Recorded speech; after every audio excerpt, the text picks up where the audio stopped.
Olá, sejam bem-vindos ao curso de inverno 2021 do Instituto de Física da USP. Como parte da programação, eu vou apresentar a vocês uma palestra sobre um assunto muito interessante, que é a matéria escura. Então, eu vou compartilhar aqui os meus slides com vocês. Vamos, então, começar.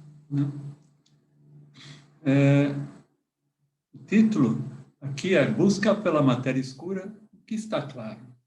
Então, vou tentar passar para vocês, no tempo que eu tenho, algumas ideias básicas sobre a matéria escura, algumas coisas interessantes que estão ocorrendo, algumas polêmicas na literatura, e espero que consiga, né, dar uma ideia geral para vocês desse assunto realmente fascinante.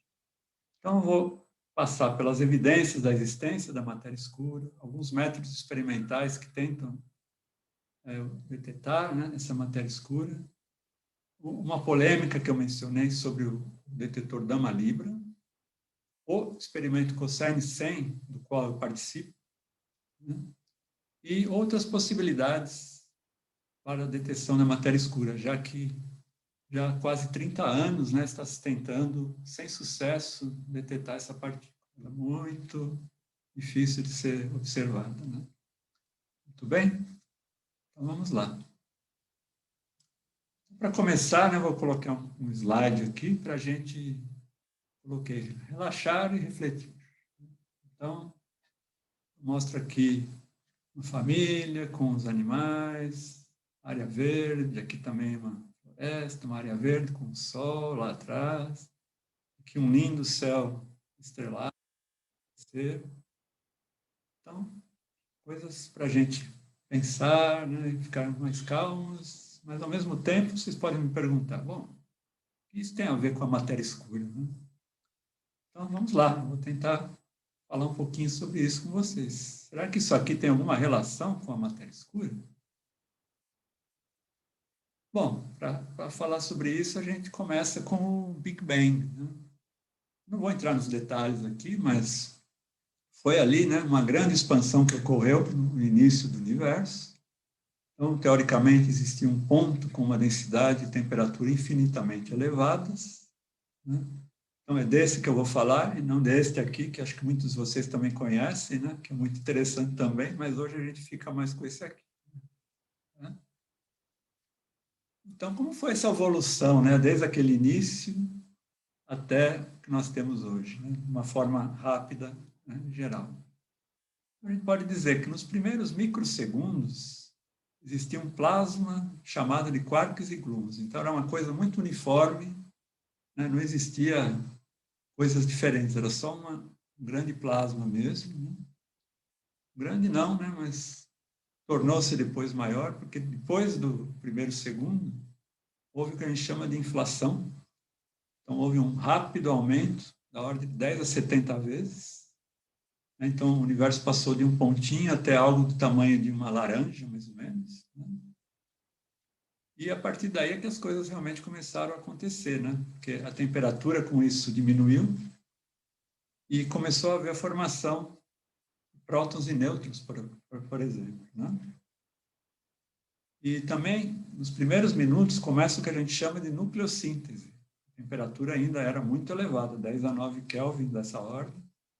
E aí são formados os primeiros núcleos, como, por exemplo, hélio e hidrogênio. Tá? Muito bem. E a coisa foi evoluindo até que, após 380 mil anos, a temperatura era tal que permitiu a ligação dos elétrons aos núcleos. Antes disso, né, eles sempre eram, essas ligações eram sempre quebradas, porque a temperatura ainda era muito alta. Mas quando a temperatura atingiu cerca de 3.000 kelvins, essas ligações começaram a ficar mais prováveis, né? E os primeiros átomos começaram a se formar. E a partir daí, os fótons estavam meio presos, porque eles ficavam espalhando constantemente nos elétrons que estavam ali livres no espaço. Os fótons passaram a ficar livres e a gente passou a ter o universo que a gente chama de transparente. Antes disso, ele era opaco. Os fótons não conseguiam escapar. Com isso, a gente tem uma ferramenta fantástica hoje, que é o fundo cósmico de micro-ondas. Então, a temperatura desse fundo cósmico hoje é da ordem de 2,7 Kelvin, né, como se fosse um corpo negro. Só que se a gente olhar com uma lupa ali, né, olhar com cuidado, a gente percebe que existem pequenas oscilações de densidade e temperatura. E são essas oscilações que permitiram, né, que se começasse a formar aglomerados de matéria e começou-se a se formar as estruturas que nós temos hoje. Então, por exemplo, aqui a gente mostra o fundo de micro-ondas, né, as regiões mais amareladas, aqui mais alaranjadas, corresponde a temperaturas acima da média, e as mais claras, temperaturas abaixo da média. São essas pequenas oscilações de temperatura, são muito pequenas mesmo, da ordem de microkelvins, que permitiram, né, a formação das estruturas que nós temos hoje. Tá? Bom, é aí que entra, então, a matéria escura. Né? Se não existisse a matéria escura, as estruturas que nós temos hoje provavelmente seriam muito diferentes. Né? E aí que entra aquele primeiro slide. Né? E provavelmente nós não teríamos a possibilidade de formação dos elementos mais pesados, que são essenciais à vida. Ou seja, nosso primeiro slide, né, estaria em branco. Ou melhor, nós nem estaríamos aqui para criar esse slide, né, na verdade. Então, a matéria escura ela tem um papel muito importante nessa formação das estruturas no universo que nós temos hoje e também formação dos elementos essenciais à vida. Então, aqui só para ilustrar, né, temos uma simulação, formação de galáxias com a presença da matéria escura, essa parte mais azulada, e aqui dá para perceber os pontinhos, né, os elementos, né, as galáxias sendo formadas, aqui no meio de um monte de matéria escura. Né? Ok? Muito bem. Então, antes de começar, eu quero colocar uma coisa aqui para vocês. Né? O que nós vemos aqui? Então, nós temos três figuras aqui. Por exemplo, essa primeira aqui, talvez vocês já conheçam todas ou algumas delas. Então, se a gente olhar de um certo jeito, a gente pode enxergar inicialmente uma senhora com um véu, né? Um lenço na cabeça. Aqui seria a boca dela, o queixo, né? Ou, de repente, se a gente olha de uma outra maneira, a gente pode enxergar também uma moça de perfil, também com um véu na cabeça. Aqui seria uma espécie de uma gargantilha, a orelha dela, né? Mesma coisa aqui, né? Num olhar assim de relance, a gente pode enxergar, por exemplo, um coelho. Ou, de repente, olhando de uma outra forma, um pato, né? Seria o bico do pato ou a orelha do coelho. E aqui também, né? Aparentemente, a gente teria um barquinho lá na água, algumas árvores meio secas, mas olhando também de outra forma, a gente conseguiria enxergar o rosto de uma moça, né? Que seria a boca, os olhos, né? Então, é isso que eu queria mostrar para vocês, né? Que dependendo de como a gente olha, a gente pode interpretar as coisas de uma maneira diferente. Isso é muito importante quando a gente pensa na pesquisa sobre a matéria escura. Né? Por isso que eu quis mostrar isso, que é muito semelhante. Né? Depende de como a gente olha, a gente pode enxergar outras coisas que, de repente, estavam, né, visíveis. Tá? Ok. Então, algumas coisas básicas sobre matéria escura. Tudo começou, mais ou menos, lá em 1933, com Fritz Zwicky, né, um astrônomo.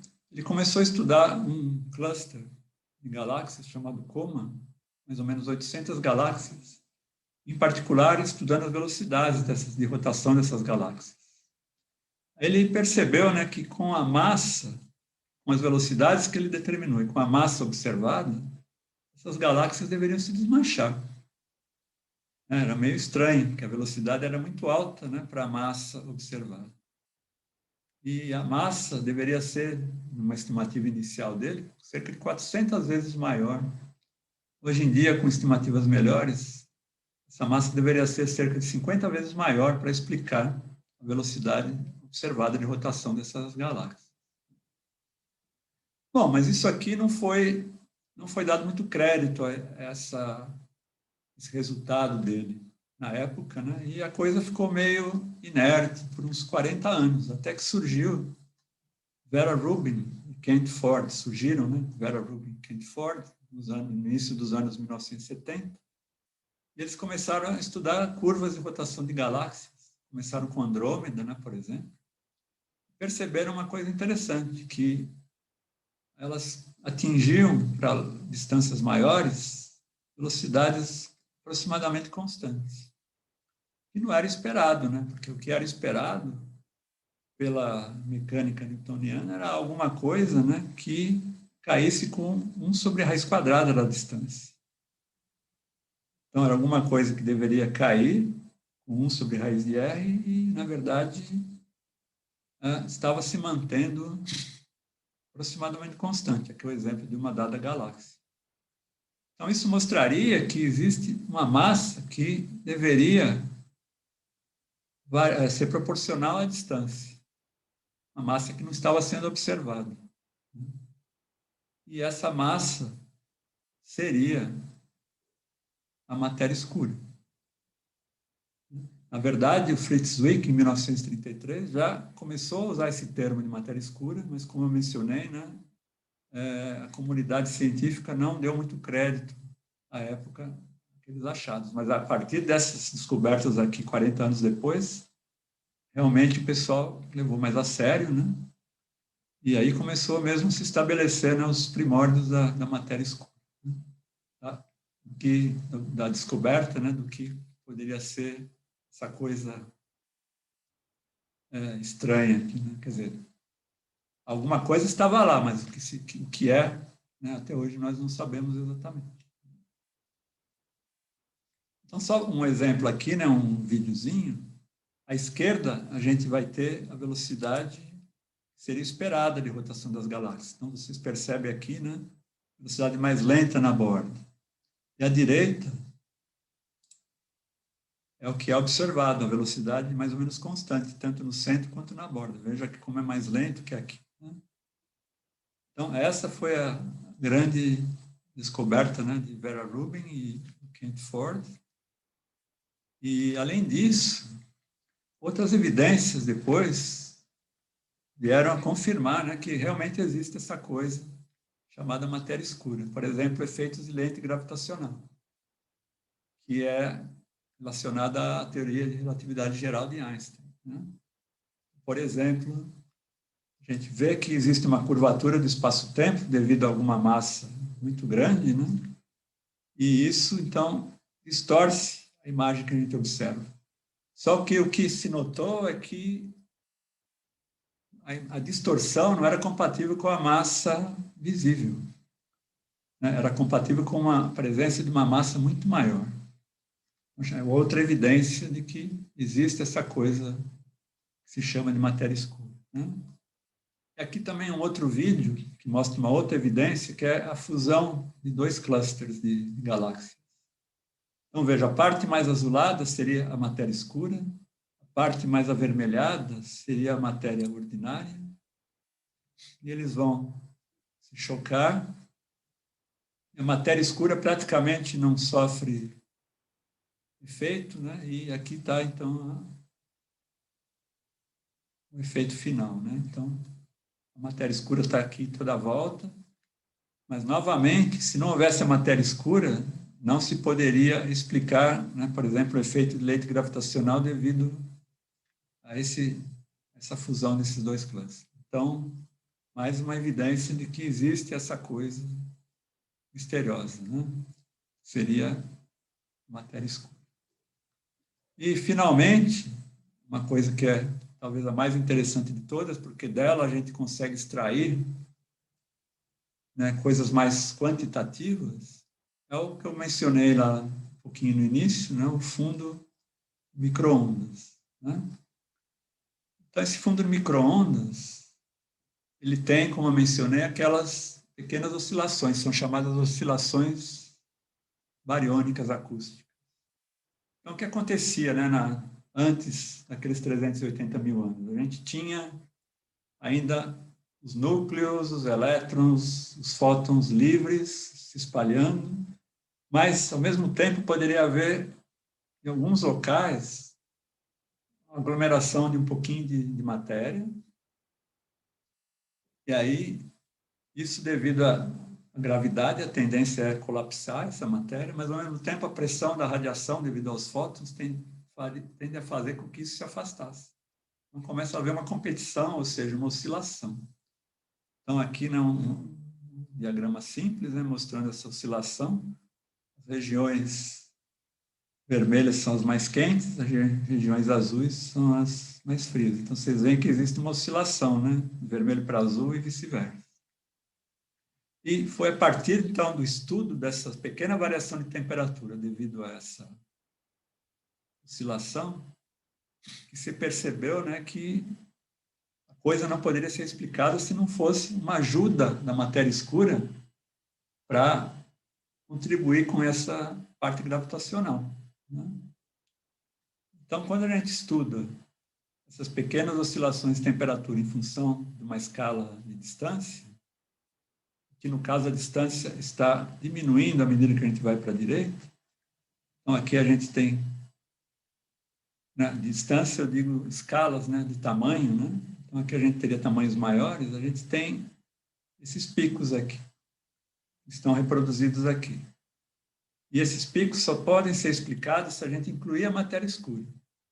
Não só isso, incluir também a energia escura, que é uma coisa também tão mais misteriosa que a matéria escura, sobre a qual não vou falar aqui para vocês hoje, né? Mas a energia escura também é um dos problemas mais fascinantes que existem hoje na física.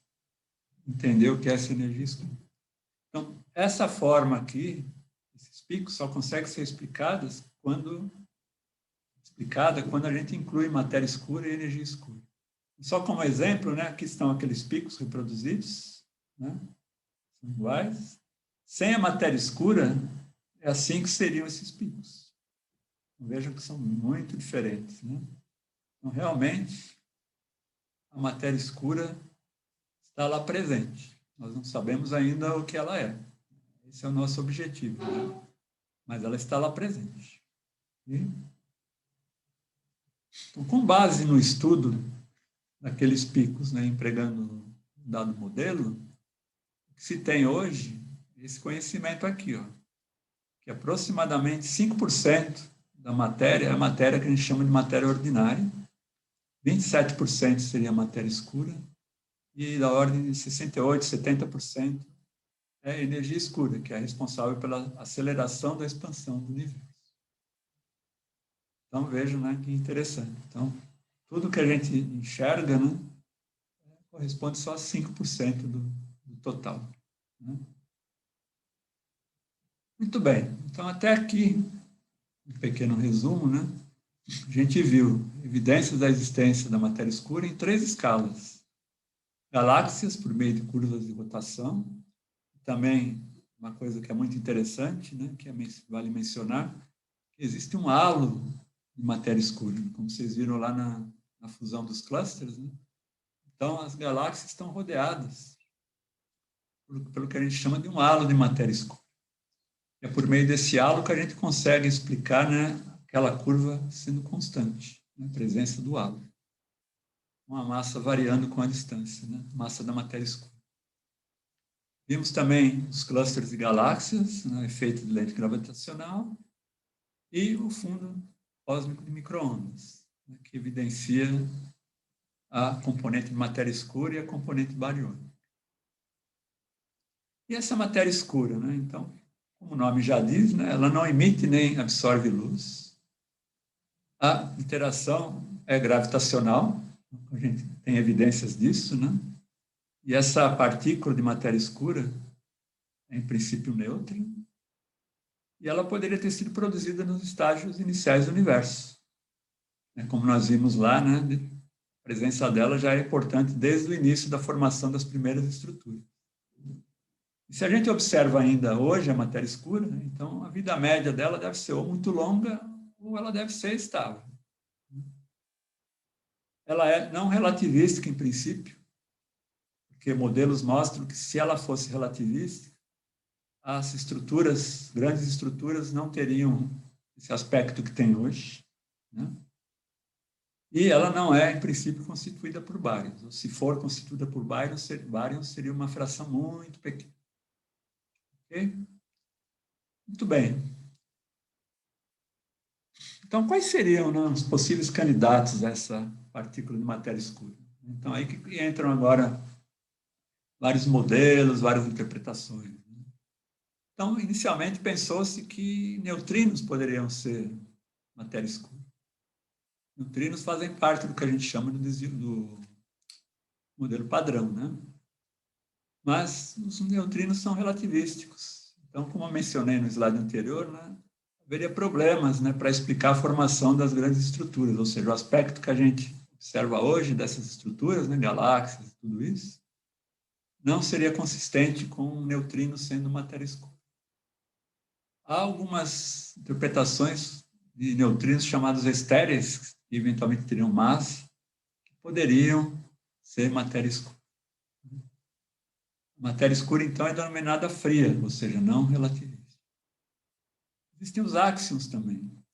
Os áxions teriam massas muito pequenas, né, frações de eletronvolts, e eles explicariam, em princípio, né, por que nós temos esse problema de violação de carga, paridade na cromodinâmica quântica. Explicaria por que a gente não observa a quebra de simetria quando ela, em princípio, seria possível. Temos também os objetos massivos, né, como buracos negros, poderiam ser matéria escura, foram inicialmente descartados, mas hoje em dia, devido à observação das ondas gravitacionais, há pouco tempo atrás, né, os buracos negros voltaram a ganhar algum interesse, né, para serem interpretados como matéria escura. Mas é uma coisa que está ainda em aberto, né, essa possibilidade.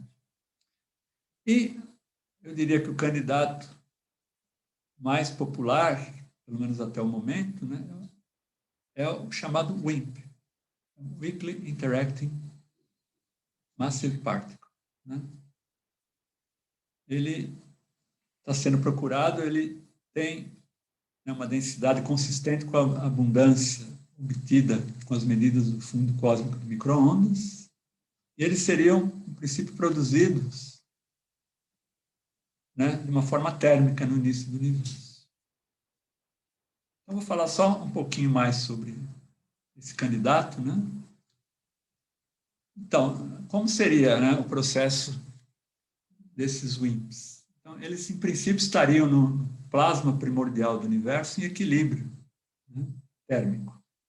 Significa que essa densidade de equilíbrio seria mantida por um processo de duas mãos aqui, que seria a aniquilação das partículas, matéria escura em partículas do modelo padrão e vice-versa, né?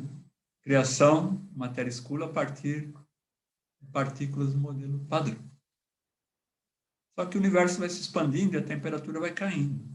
Até que chega um momento que uma das mãos já não é mais possível. Então, quando a temperatura se torna menor que a massa da matéria escura, a energia do plasma não é suficiente para que partículas do modelo padrão criem partículas de matéria escura. Então, a gente já bloqueia uma mão. Tá? Mas a matéria escura, ela pode continuar se aniquilando. Então, esse processo continuaria. Mas à medida que o universo se expande, esse equilíbrio acaba sendo desfeito, porque a possibilidade de aniquilação também acaba ficando muito pequena. E é nesse momento que ocorre, então, que a gente chama de freeze-out, né? O congelamento dessa abundância. Então, a matéria escura não consegue ser formada, não consegue mais decair, e é isso que resta, né, naquele momento até hoje. Estaria, né? Muito bem. E essa densidade esperada dessa matéria escura seria a mesma da matéria não bariônica se a massa dela estiver nessa faixa de GeV-TeV, gigaelectronvolts a teraelectronvolts. As seções de choque foram típicas de interações fracas. Então, essa seria a característica desses WIMPs, ok? São, eu diria, né, como eu já falei, né, os candidatos mais populares. E como essa procura por WIMPs tem acontecido? Né? Essencialmente de três maneiras. Os métodos diretos, os indiretos e a produção em colliders. Essa produção em collider, né, ela ocorre nos aceleradores, por exemplo, como o LHC. Os métodos diretos estão mais ligados a detetores que estão no subterrâneo, né, em minas ou abaixo de montanhas. Isso para blindar um pouco ou muito, né, os fundos. E a detecção indireta, apesar de ocorrer também nesse caso aqui de detetores subterrâneos, ela ocorre primordialmente em satélites, por exemplo, né, coisas no espaço. Então, vou falar um pouquinho de cada uma delas. Produção em colliders, né? A gente provoca uma colisão de núcleos. Aí são criadas partículas de altíssima energia e algumas delas podem se aniquilar produzindo pares de partícula e antipartícula de matéria escura. Só que a probabilidade de interação é muito pequena. Então, essas partículas acabam fugindo do detetor, mas, ao se fazer uma análise, né, e tentar ver, por exemplo, conservação de energia em momentos, pode-se inferir que alguma coisa escapou. E essa alguma coisa poderia ser a matéria escura, né? Essa massa que estaria faltando. Né? Só que a gente não teria, né, como, vamos dizer, colocar a mão no fogo se é realmente matéria escura. Né? A gente pode dizer que seria um candidato à matéria escura. Né? Mas, de qualquer forma, o que é interessante também nesses experimentos é que são colocados alguns limites por meio desses chamados gráficos de exclusão. E aqui que entra uma vantagem, né, dessa produção em colliders, que eles conseguem atingir massas menores de matéria escura do que os outros detetores, por exemplo, de interação direta, né, de detecção direta. Então, o que são esses gráficos, rapidamente? Né? Aqui no eixo Y, a gente tem o que a gente chama de seção de choque, que estaria ligada de uma forma, vamos dizer, simples, à probabilidade de ocorrência de interação. E aqui no eixo X, a massa. Né? Possíveis massas dessa partícula de matéria escura. Então, são estabelecidas curvas e o que estaria acima dessa curva estaria eliminado. Então, com certeza, se existir alguma partícula de matéria escura, não vai ser com essas seções de choque aqui acima. Né? Então, é colocado o limite, mesmo que não se encontrou a partícula, esses limites vão sendo colocados. Né? Então, o que fica em aberto é o que estaria para baixo. Né? Então, vejam, há vantagens e desvantagens dos colliders. Porque, por exemplo, outros detetores colocam limites mais baixos aqui, só que para massas maiores, vejam. Aqui ele se atinge massas menores, enquanto que aqui não se atinge aquelas massas. Então, há os prós e os contras, ou seja, eles se complementam, na verdade. Né? Tá? E a detecção indireta, como eu mencionei, né, que é feita mais por meio de telescópios, balões, satélites, normalmente se procura mais por produtos de aniquilação de matéria escura em partículas do modelo padrão, como, por exemplo, muons e positivos e negativos, ou elétrons e pósitrons. Né? Normalmente se procura partículas um pouco mais exóticas, como as antipartículas, para tentar separá-las do fundo de matéria usual. Né? Aqui nós temos um exemplo de um resultado interessante, de alguns anos atrás, esse experimento Pamela, que mostra um excesso de pósitrons em relação ao esperado, vindo de supernovas, por exemplo. Né? Só que, para a gente conseguir dizer que isso aqui realmente poderia ser matéria escura, a gente tem que ter o fundo astrofísico, que a gente chama, muito bem estabelecido. E é aqui que residem algumas dúvidas, que não deixam a gente chegar a essa conclusão de que isso aqui realmente seria matéria escura. Esse problema ainda continua em aberto. Né? E a detecção direta. Eu vou falar um pouquinho mais dela, porque é dela que faz uso, né, o experimento Cosine, por exemplo, no qual eu trabalho. Aqui, no caso, a gente teria um processo de espalhamento, né? A partícula de matéria escura atingiria núcleo dos detetores, né, os núcleos dos detetores, e haveria um espalhamento. Um recuo desses núcleos e a matéria escura continuaria espalhada, né, numa outra direção. E é através, né, por meio da detecção desses núcleos em recuo, que a gente tenta conseguir a informação. Existem também alguns problemas nesse caso, né, porque nós temos dependência de alguns parâmetros astrofísicos, por exemplo, e os fundos, né, os fundos são realmente a coisa mais delicada aqui, né? Tem que ser muito bem estudado, muito bem estabelecido para a gente conseguir tentar enxergar alguma coisa acima desse fundo que poderia ser, né, um efeito de um espalhamento por uma partícula de matéria escura. Né? Só para dar uma visão rápida para vocês aqui, né? Os experimentos ao redor do mundo, né? São muitos experimentos no mundo inteiro. Em particular, aqui eu mostro, na Coreia do Sul, nós temos o experimento Cosine, né? E aqui na América do Sul a gente não tem ainda, né? Na verdade, no hemisfério sul, nós ainda não temos nenhum detetor funcionando. Existe um em construção na Austrália, que é o SABRE, e o Observatório Andes, aqui, seria no Chile e Argentina, que está ainda em discussão, que abrigaria um laboratório subterrâneo. Né?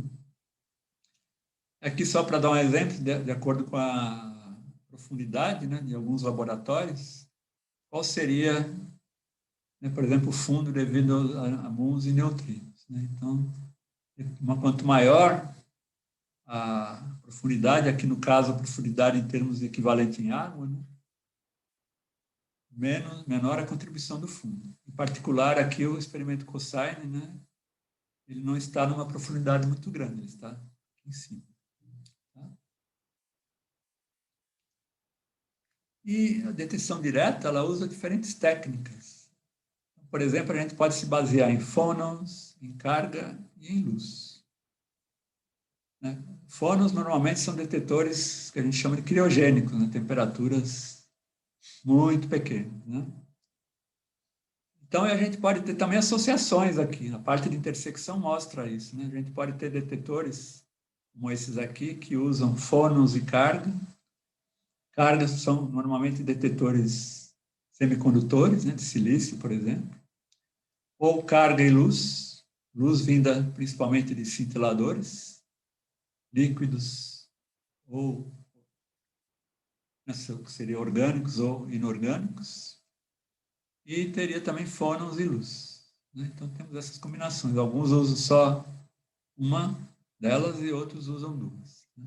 Então, temos as várias combinações aqui. Por exemplo, a detecção direta. Um exemplo aqui é o DAMIC, né, que usa silício. A vantagem é que se consegue chegar a massas menores. Inclusive, entretanto, seções de choque não muito baixas. Né? Então, há o custo-benefício aí. Aqui, cristais de iodeto de sódio Dama Libra, por exemplo, que eu vou mencionar daqui a pouco. Anaís, que fica na Espanha. O Cosine-100 e o Sabre, que na verdade vai ter um elemento no hemisfério sul, outro no hemisfério norte. Esses são baseados em iodeto de sódio. Okay? Existem também detetores baseados em xenônio líquido, por exemplo, ou argônio líquido. O xenônio líquido, nós temos o Xenon, o Anti, 1 tonelada, o LZ, que está quase pronto, e o Dark Side com argônio líquido. Aqui no caso, então, a gente tem o que a gente chama de Time Projection Chambers, né? A gente tem uma parte líquida, uma parte gasosa, e são gerados dois sinais, um no gás e um no líquido, e com isso pode-se determinar, né, posição, por exemplo, por meio de fotomultiplicadores. Okay? Uma coisa interessante para a gente notar, com respeito à detecção direta, é a dificuldade experimental. Né? Então, a energia de recuo ela é da ordem de 30 keV. ou menos, né? E o fluxo de WIMPs na superfície da Terra, ele, na verdade, ele é grande, são cerca de 66 mil, né, por centímetro quadrado por segundo. Só que como a taxa de interação, né, a probabilidade de interação é muito pequena, uma previsão, né, simples daria a ordem de 0,3 eventos por quilograma de detetor por ano. Então vejam que é muito pouco, né? Por isso que o estudo dos fundos é muito importante. Tá? Muito bem. E para a gente estudar, né, a detecção direta, a gente precisa da taxa de espalhamento. E ela depende de 3 fatores, essencialmente, né? Do material do detetor, fatores astrofísicos, como, por exemplo, a distribuição de velocidades das partículas de matéria escura naquele halo, né? E a seção de choque, ou seja, a probabilidade de interação que depende de física de partículas, elementos de física de partículas. Com isso, podem ser gerados espectros, né? E como seria, né, essas partículas de matéria escura? Energia, né? E aqui a taxa, né, de contagem. Então, contagens por quilograma por ano. Vejam que são números minúsculos, né? Dependendo do elemento aqui. E energias de recuo muito baixas. Então, aqui um exemplo, né? Aqui nós temos um estudo de fundo, em função da energia. Esse fundo tem várias componentes, dependendo do detetor, né? Pode ter cosmogênicos, que são gerados por meio de interação com raios cósmicos. Pode ter contaminação na superfície dos materiais do detetor, ou mesmo na superfície do próprio cristal, por exemplo, no caso do iodeto de sódio. Coisas internas ao cristal, isso é terrível, né? Por isso que os cristais, quando são construídos, têm que ser muito bem feitos para tentar minimizar isso aqui. E tem os externos também, né? Que vêm da rocha, das montanhas, os muons, por exemplo, que vêm da atmosfera, né? Tudo isso gera um fundo que tem que ser muito bem entendido, principalmente, né, nessa região de baixa energia, que é onde a gente teria a contribuição da matéria escura, que a gente pode ver aqui. A contribuição daquele espectro de matéria escura, de forma geral, está numa região aqui até 5, 6 keVs. Né? Então, a gente tem que estudar muito bem isso, principalmente por meio de simulações, né? Entender esse fundo.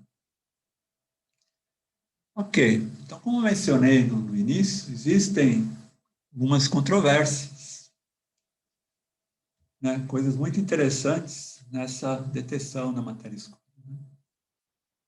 Então, a grande parte dos experimentos, como eu já mencionei, não observou até hoje a matéria escura, mas aqueles limites, com aqueles gráficos de exclusão, vão sendo colocados. Então, limites cada vez menores, né, em termos de seção de choque.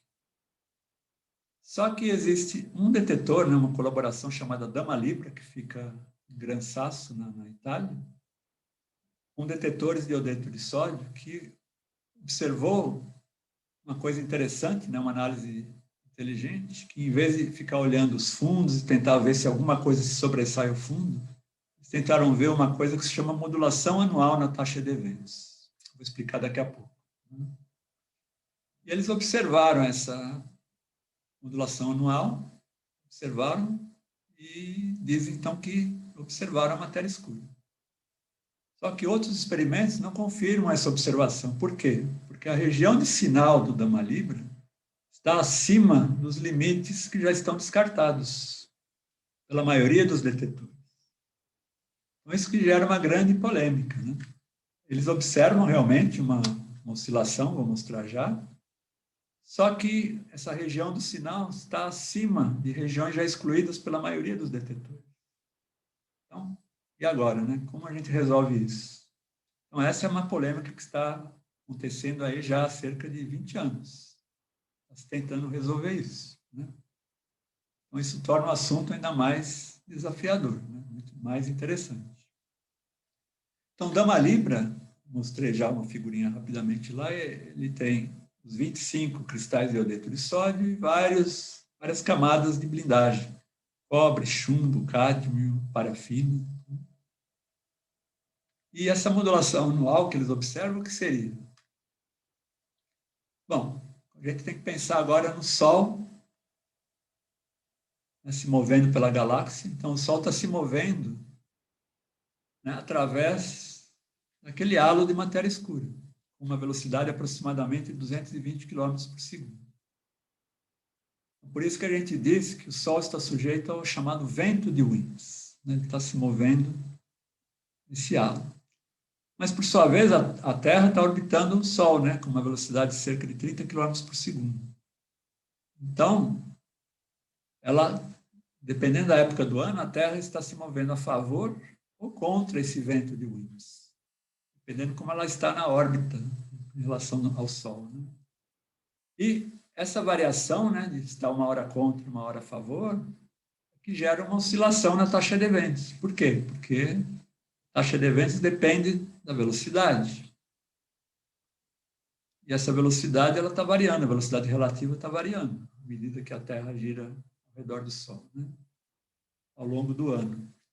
E como varia essa taxa? Ela varia dessa forma aqui, uma constante, né, e uma forma cossenoidal. Então, daqui, né, um cosseno, né, daí que vem, então, o nome do detetor, cosine. Por quê? Vou explicar daqui a pouco.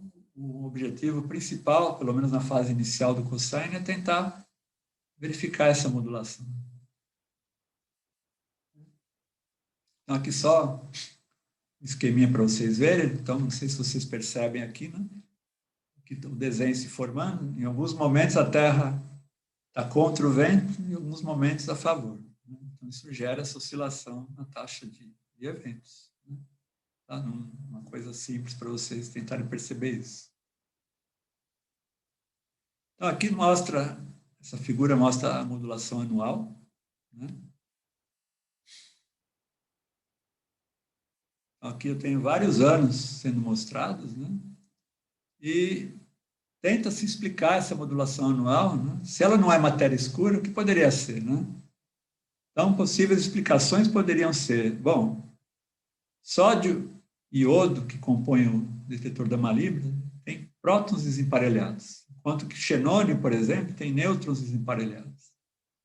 Isso poderia gerar diferenças, ou seja, os detetores feitos de sódio e iodo poderiam ser mais sensíveis à observação dessa modulação. Então, fica ainda essa coisa em aberto, essa dúvida, né? Tentou se explicar também em termos de modulação de taxa de muons, por exemplo. Muons em conjunto com nêutrons a partir de interações de neutrinos. Os muons, devido a variações de temperatura na atmosfera, apresentam uma modulação anual, a taxa de muons. Então, será que o Dama Libra não está observando, em parte, uma modulação devido aos muons? Se eles, por alguma razão, não estão eliminando muito bem esses muons? Eles dizem que não. Mas isso ainda não está totalmente descartado. Muita gente acabou descartando, mas ainda existe uma pontinha ali que poderia deixar essa possibilidade em aberto. Tá? Aqui está, né? Modulação anual, né? Eles fazem um ajuste por um cosseno, um ajuste é bom, em princípio, né? Aqui a gente tem a chamada fase 2, onde eles mudaram o limiar de detecção, então eles foram para energias mais baixas ainda, um limiar de 1 keV para detecção de partículas, continuam observando a modulação. E os limites vão sendo colocados, né? Então, aqui, aquele gráfico de exclusão. Então, nós temos vários detetores aqui. Os pontilhados são detetores que ainda estão por vir, mas já existe uma projeção de onde eles chegariam, né, nesses limites. Mas o mais importante se observar aqui, olha onde estão os sinais do Dama Libra, aqui em cima. Então, vejam a quantidade de detetores que já eliminou, né? Desculpe, já excluiu essa região de sinais. Então, como a gente explica isso, né? Tá? Muito bem, aí que entra, em parte, né, a colaboração cosine. Então, a colaboração COSAIN, ela conta com cerca de 50 pesquisadores e 14 instituições. Né? Fica no laboratório chamado Yangyang, na Coreia do Sul, o detetor. Então, aqui uma foto do detetor. São 14 instituições e 5 países aqui, né? Coreia do Sul, Estados Unidos, Reino Unido, Indonésia e o Brasil. Então, aqui ele fica, na verdade, numa hidrelétrica, embaixo de uma montanha, de cerca de 700 metros aqui, abaixo de uma hidrelétrica, na parte nordeste da Coreia do Sul. Então, a ideia é buscar a matéria escura por meio da detecção direta, né? E, inicialmente, a ênfase está na modulação anual da taxa de eventos. Mas qual é a parte importante aqui, né? Como eu mencionei há pouco, né? Nós temos detetores de diversos tipos, né, que usam diferentes técnicas de análise, né, diferentes geometrias. Tudo isso gera dúvida, né? Nós não observamos matéria escura, nós eliminamos, né, nós excluímos a região de sinal do Dama Libra, só que a gente usa xenônio, por exemplo, e o Dama Libra usa o dedo de sódio. Como fica, né? Será que não existe uma incompatibilidade aí?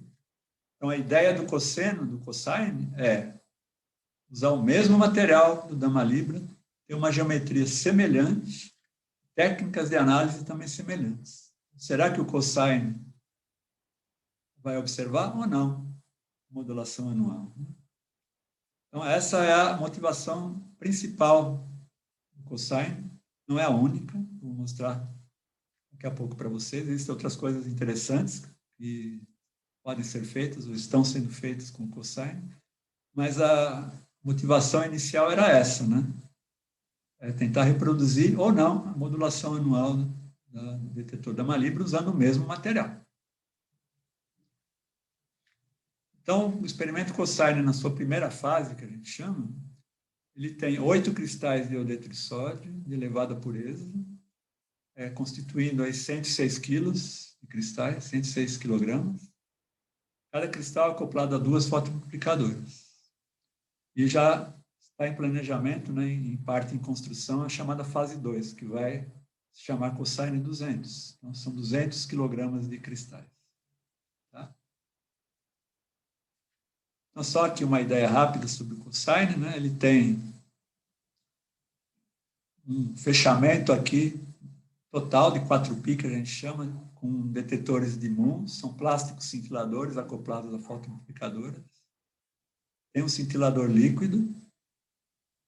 Esses são chamados elementos de veto, né? Eles são usados para tentar vetar fundos indesejáveis, né? Por exemplo, muons. Né? Temos uma blindagem de chumbo e uma blindagem de cobre, e os detetores estão imersos no cintilador líquido. Aqui uma foto do detetor fechado. Né? Dá para ver os painéis de cintilador plástico fechando todo o detetor. Né? Tá? Então, esse é o experimento cosine, que fica a 700 metros de profundidade. Na verdade, não é 700 metros de profundidade, ele fica abaixo de uma montanha que tem aproximadamente 700 metros, né, de altura. Como eu já mencionei, né, objetivos do programa: verificar ou refutar os resultados do experimento Dama Libra, tem causado essa controvérsia na literatura. E a ideia é que, para a gente ter um resultado conclusivo, que a gente possa ter pelo menos 5 anos de tomadas de dados.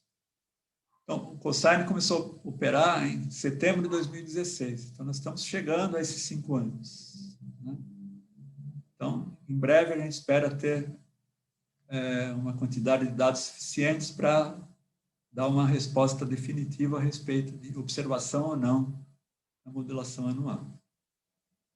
E, como eu mencionei também, o trabalho de atualização está em andamento, né? O cosine 200. Outra coisa que é interessante, que além desse estudo de modulação, uma coisa que o nosso grupo de São Paulo está fazendo, né, que é a física além do modelo padrão, ou seja, os chamados setores escuros. Eu vou mencionar um pouquinho adiante. Ok? Então, para a gente ter uma análise qualificada, né, adequada, a gente precisa fazer o que a gente chama de seleção de eventos. Então, como eu já mencionei antes, os fundos, né, eliminação de ruídos é muito importante também. Então, existem técnicas de análise de forma de pulso dos sinais dos detetores para eliminar os ruídos. Então, usando um casamento dessas técnicas, a gente consegue chegar no fundo, no espectro que seria de fundo, e aí do fundo a gente tenta ver se acima dele poderia existir alguma coisa que seria uma previsão, né, de um espectro de matéria escura. Outra coisa importante é o monitoramento, né, de temperatura, umidade, tensões e correntes. Tudo tem que ser muito estável, né? A gente não pode ter variações nesses elementos, que isso pode causar variações nos pulsos que podem nos enganar, né? A gente pode achar algum pulso estranho e dizer que aquilo poderia ser matéria escura, quando na verdade aquele pulso está relacionado a alguma variação ambiental. Ok? Aqui o cossine 200, que eu já mencionei, né? Os cristais estão sendo construídos lá no próprio laboratório na Coreia, né? Com um equipamento que foi adquirido especialmente para isso, para garantir a pureza desses cristais de iodeto de sódio. Tá? E detetores, né, usando iodeto de sódio, já corresponde a um grande esforço também ao redor do mundo. Né? Então, nós temos, como eu já mencionei, o Dama Libra, temos o Cossine, temos o Anaís e o Saber, né, que tem uma parte no hemisfério norte e outra no hemisfério sul. Tem também um primo do Cossine que está no Polo Sul, que tem, no momento, só 2 detetores, mas a ideia é ter também, né, em breve, o DM-ICE, mais detetores. Por quê? Porque isso ajuda na determinação da modulação anual. Se a gente tem modulação anual, a gente deveria observar a mesma coisa nos 2 hemisférios, enquanto que se fosse um efeito de uma outra coisa, a gente observaria eventualmente coisas diferentes no norte e no sul. Então, é por isso que é importante ter, né, elementos no hemisfério norte e no hemisfério sul. Então, só rapidamente, né, resultados importantes do Cossine. Então, no final de 2018, foi publicado na revista Nature, né, então foi um trabalho realmente de grande impacto nesse caso.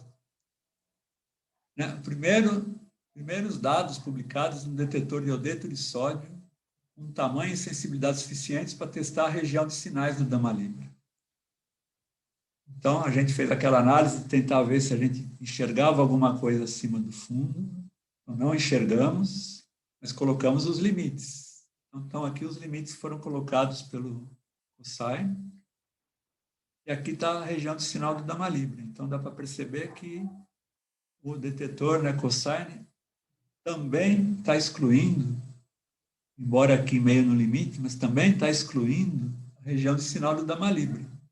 E agora, usando também iodeto de sódio. Então, muitas dúvidas a respeito de outros materiais, etc., já estão fora nessa história aqui. Né? Então, vejam a importância desse resultado. Né? Quer dizer, o experimento Cossine está eliminando a região de sinais do Dama Libra, usando o mesmo material. Tá?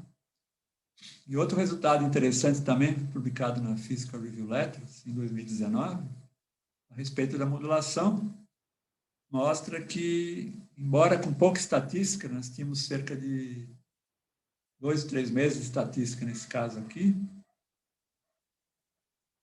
nós tínhamos amplitudes de oscilação daquela modulação compatíveis tanto com zero quanto com a possibilidade de ser uma modulação, porque as barras de erro são muito grandes. Né?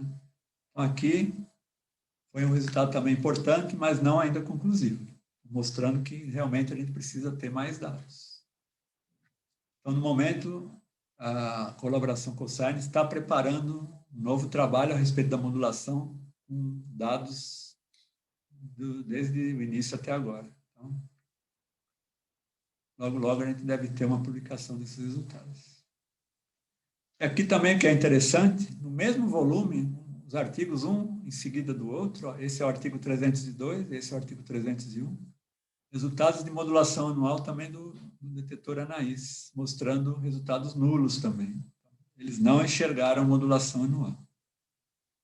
também usando iodeto de sódio. Isso que é o importante. Outro detetor usando iodeto de sódio não observa a modulação anual. Então, vejam, o Dama Libra realmente está numa situação, né, numa sinuca, porque vários detetores estão excluindo a região de sinais, detetores agora com iodeto de sódio também estão excluindo a região de sinais, e detetores de iodeto de sódio não estão observando, aparentemente, né, a modulação anual.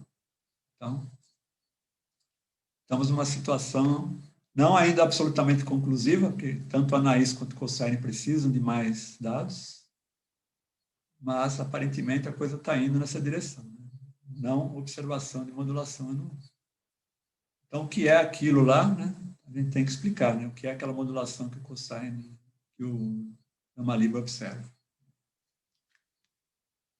Então, aqui é um organograma da análise de modulação anual, né? Várias coisas são necessárias, né? Como correção de ganhos devido a variações de tensão com o tempo nas fotomultiplicadores, seleção de eventos, estudar possíveis modulações de outras componentes, né? E nosso grupo de São Paulo está envolvido em algumas dessas coisas, né? Além daquela física, além do modelo padrão que eu mencionei. Então, rapidamente, sobre a participação do nosso grupo, né, do Instituto de Física da USP, no experimento COSAIRN,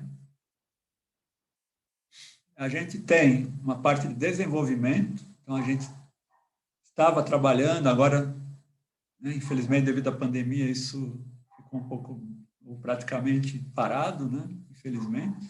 Desenvolvimento de técnicas de seleção de eventos, nosso laboratório de instrumentação no Instituto de Física da USP, né? Então, aqui uma foto do nosso laboratório. A gente tem detetores de iodeto de sódio, a gente tem eletrônica de aquisição de dados. A gente pode trabalhar, né, para contribuir com técnicas de seleção de eventos.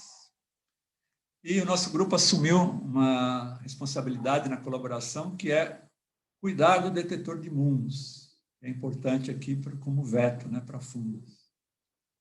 Então, monitoramento de ganho, né, do detetor, né, feito por estudantes do nosso grupo, né. Estamos também com um estudo de trajetórias, né, determinação de trajetória dos mundos através desse detetor, que também é uma coisa importante para saber se esses mundos atravessaram, né, ou não os cristais, né.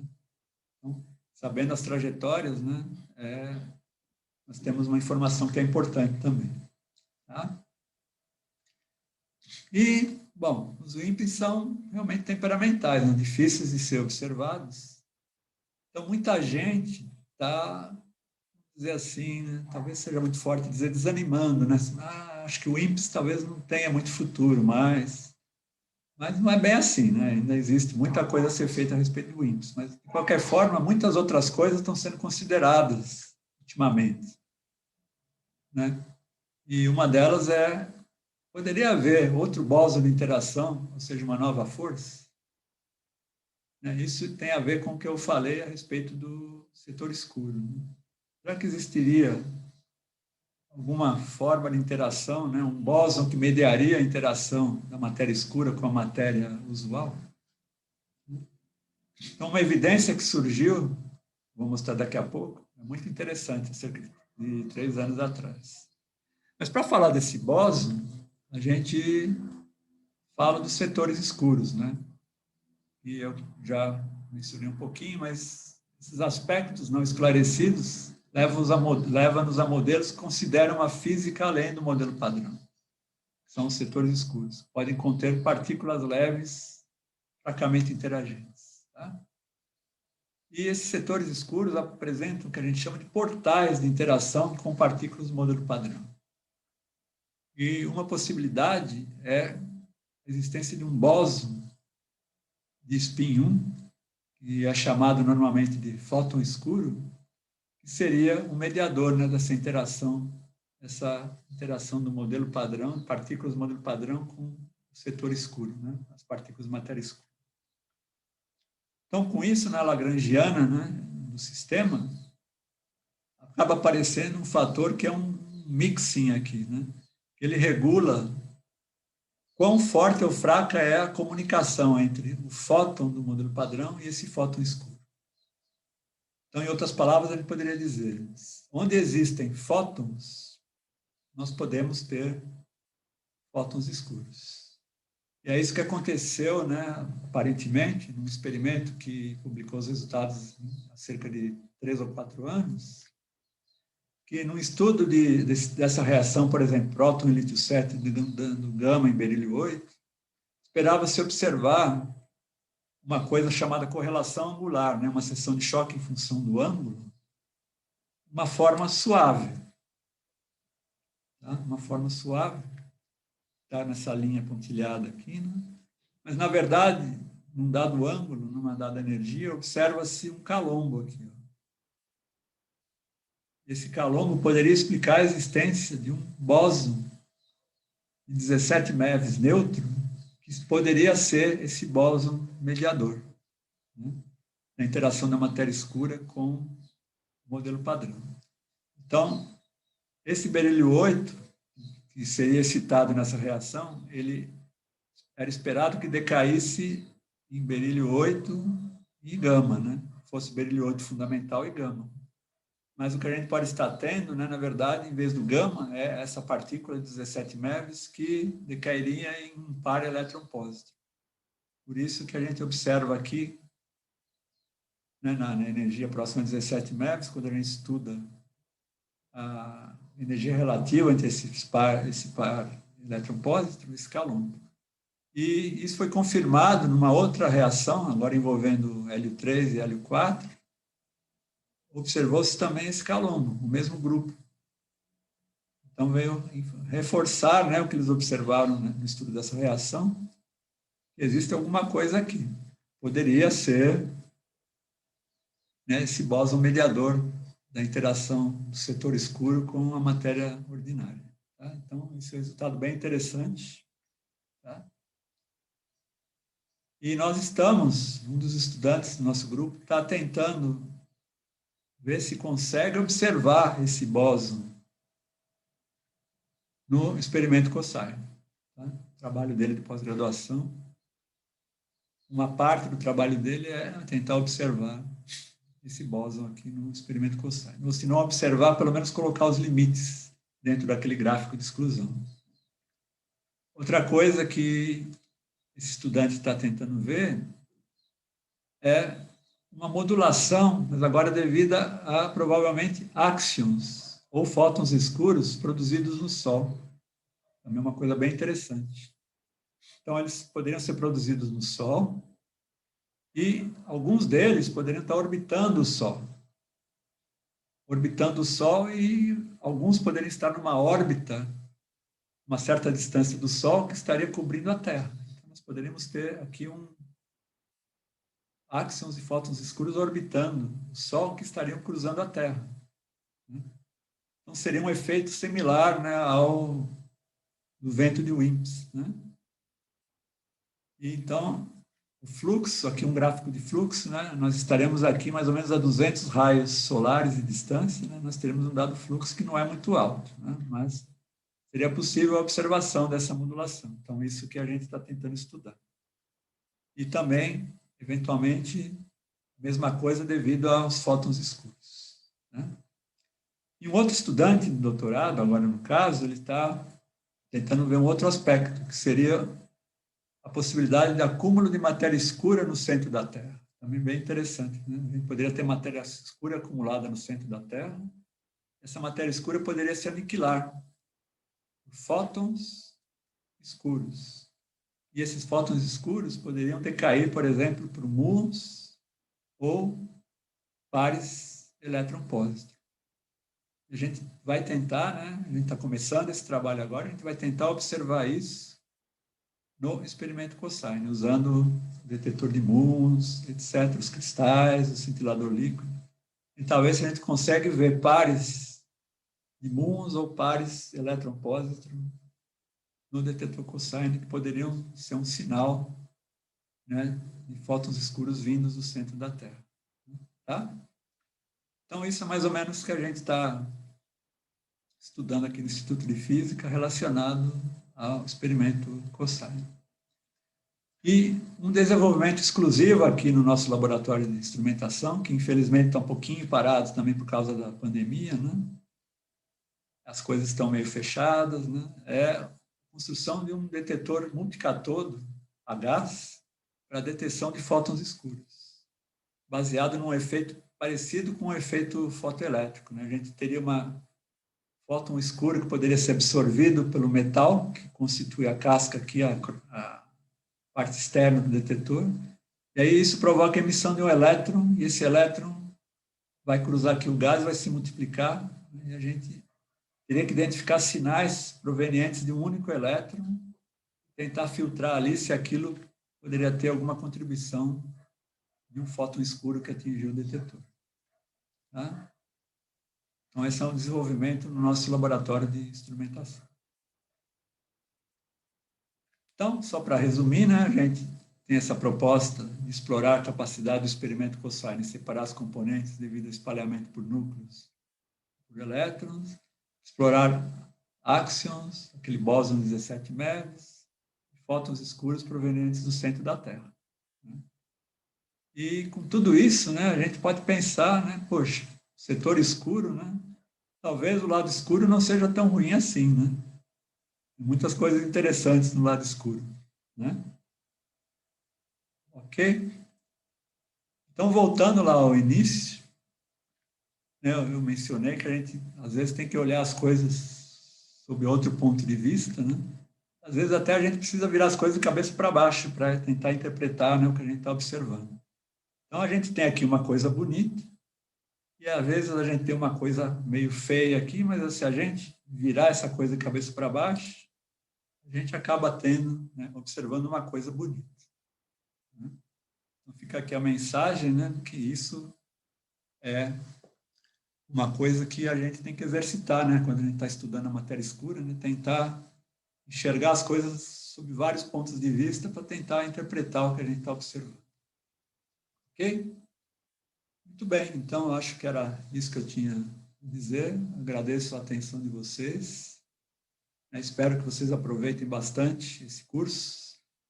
São várias coisas interessantes, várias áreas de pesquisa, vale a pena, né? Vocês vão aprender bastante.